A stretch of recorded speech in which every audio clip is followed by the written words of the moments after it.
հայոց ինքնության, հայոց պետականության, ընդհանրապես մեր հայ լինելու համար ուղղակի առանցքային դեր է կատարել եւ այսօր էլ ունի հայ առաքելական Սուրբ եկեղեցին։ Պատահական չի, որ Աստվածաշնչում դրախտը հենց գտնվում է հայկական լեռնաշխարհում, պատահական չի, որ մենք ենք առաջին ազգը, որը որպես կրոն քրիստոնեությունը ընդունել է որպես պետական կրոն,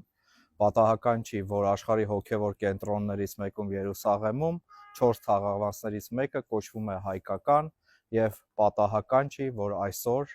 Հայաստանը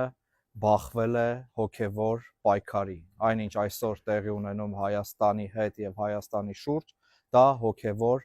պայքարի հետևանք է եւ ըստ երևույթին պայքար է բարու եւ չարի, լույսի եւ խավարի միջև։